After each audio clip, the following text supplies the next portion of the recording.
जली को आग कहते हैं, बुझी को राख कहते हैं। जिस राख से बारूद बने उसे विश्वनाथ कहते हैं।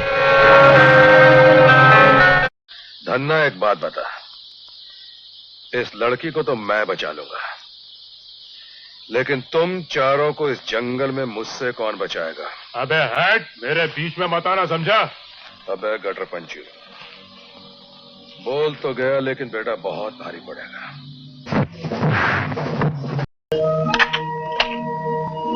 तीन गुलाम तुम्हारे पास? क्यों, तुम्हारे पास क्या है? हमारे पास है भैया 3 बादशाह। क्या? दिखाओ दिखाओ 3 बादशाह। एक बादशाह,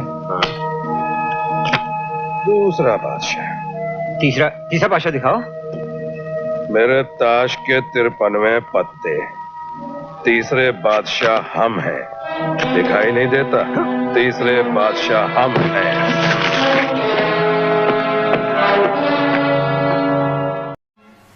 तुम्हें गलत फहमी हुई है प्रभाकर।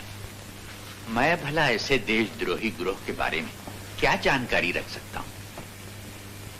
मैं तो खुद गरीबों का, जनता का हमदर्द हूं, उनके दुश्मनों का भी दुश्मन हूं। हर चीज का दुश्मन है आप। दोस्ती के नकाब में छुपे हुए सबसे खतरनाक दुश्मन।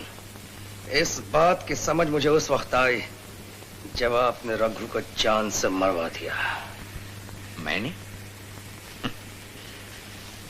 इतने समझदार पुलिस ऑफिसर होकर ऐसी बातें करते हो। क्या तुम्हें मेरे हाथों पर खून लगा नजर आता है? मुझे आपके हाथों पर नहीं बल्कि आपके मुंह पर खून लगा नजर आता है सेठ दीनदयाल। मैं तुम्हारा अंकल हूं बेटे। खून नहीं थे। ये मत समझिए कि एक रघु के मर जाने से आपके खिलाफ सारी गवाहियां जाती रहीं। मैं जमीन आसमान एक करके भी आपके खिलाफ सारे सबूत इकट्ठा करूंगा और तब आपसे बात करूंगा। Good bye.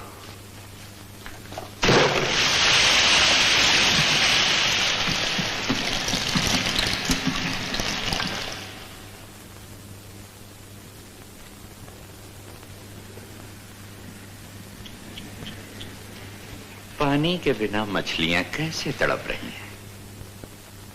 जी हाँ, ठीक उसी तरह से जिस तरह से देश के लाखों करोड़ों बच्चे अनाज के बिना भूख से तड़प रहे हैं। और ये नीच काम करना आप बहुत अच्छी तरह जानते हैं। लेकिन ये मत भूलिएगा सेठ दीनदयाल, जिस दिन देश का भूखा बचपन जवानी पर आएगा उस दिन दिल में एक बदले की भावना होगी जो आप जैसे सेठों के पेट को फाड़ कर चिल्ला चिल्ला कर कहेंगे, फाड़ दो ऐसे भेड़ियों को, चीर दो ऐसे गद्दारों को। और तब शायद सरकार तो क्या, भगवान भी आपकी मदद नहीं कर सकेगी। बड़ी बड़ी बातें करनी तो मुझे भी बहुत आती है, लेकिन एक बात मत भूलिए डीएसपी साहब, कि सारा शहर मुझे लॉयन के नाम से जानता है। और इस शहर में मेरी हैसियत वही है जो जंगल में शेर की हो। जानता हूं कि आपको लोग एक शेर के नाम से जानते हैं, मगर ये मत भूलिए सेठ दीनदयाल कि जब शेर आदमखोर हो जाता है तो सरकार उसे अपनी गोली का निशाना बनाकर कुत्ते की मौत मार देती है। और इस बार इस आदमखोर शेर के शिकारी का नाम है प्रभाकर श्रीवास्तव।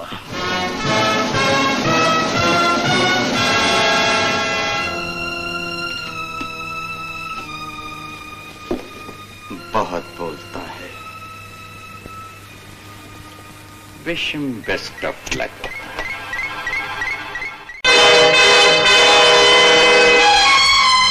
गरीब लोगों के साथ जमाखोरी का नीच काम करते हुए तुम्हें शर्म नहीं आती? गुस्सा बहुत बुरी चीज है हुजूर। शाका की बस्ती में आए हैं, नाश्ता पानी तो करते जाइए।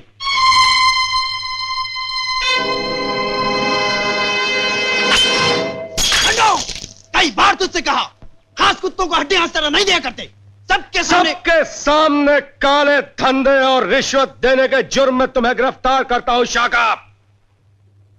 बहुत नाम सुना था, प्रभाकर श्रीवास्तव।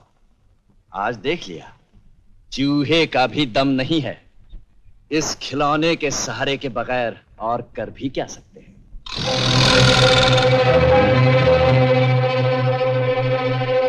तुम्हारी ललकार में एक बात है शाका। प्रभाकर साहब, उसके मुंह मत लगिए, वो बहुत खतरनाक आदमी है। भैया प्लीज। पापा हट जाए, हट जाए। चिंकी। बोल शाका, किस तरह का फैसला चाहिए तुम्हें? काले धंधे की कसम, शाका बहादुरी का दूसरा नाम है सरकार, और बहादुरों की कदर करता है।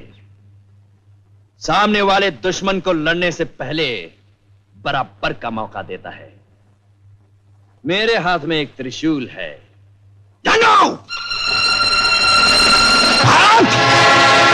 और एक त्रिशूल आपके हाथ में होगा। अगर त्रिशूल चलाना ना आता हो तो शाका से माफी मांग लेना। शाका तुम्हारे हथियार से लड़ेगा। जानते हो शाका, इस त्रिशूल से महाकाली ने सदा पापियों का नाश किया है। और शाका काली मां का भक्त है। और तुम ये नहीं जानते कि मैं काली का चरण हूं। उठ दोस्त, उठ।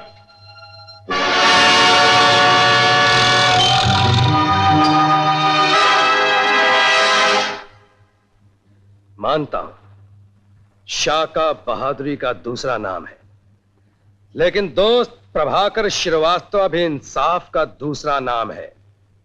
ना इंसाफी नहीं होने दूंगा। सामने वाले दुश्मन को लड़ने से पहले बराबर का मौका दिया जाएगा।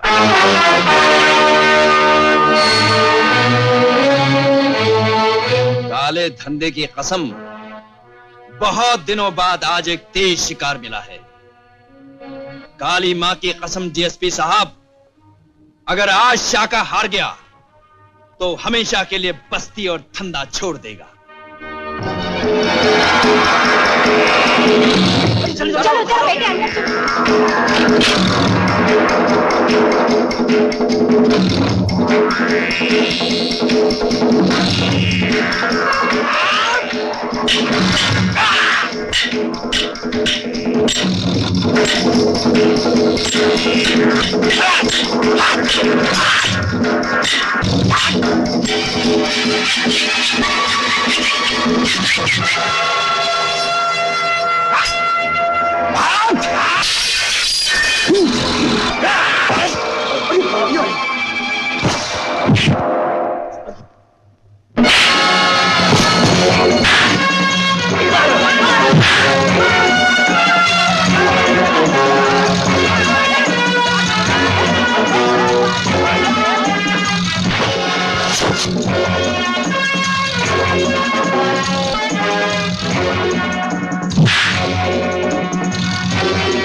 उठ शाका, उठ जा।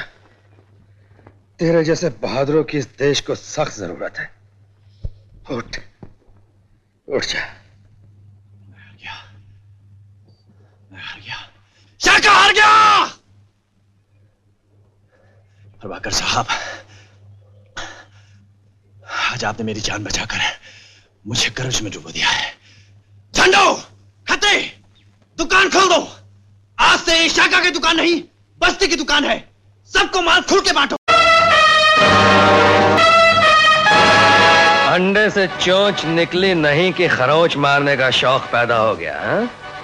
चाकू सिर्फ जग्गू के हाथ में जगमगाता है, भैंसों के हाथ में नहीं।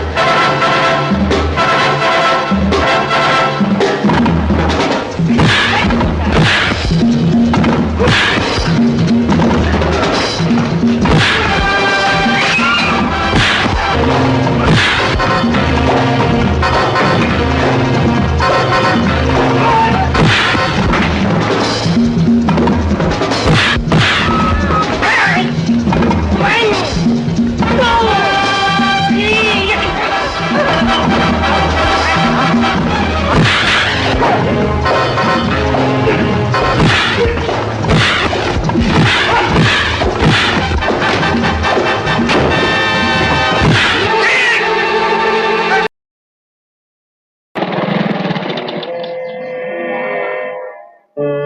यही शाम का अड्डा है छेनो।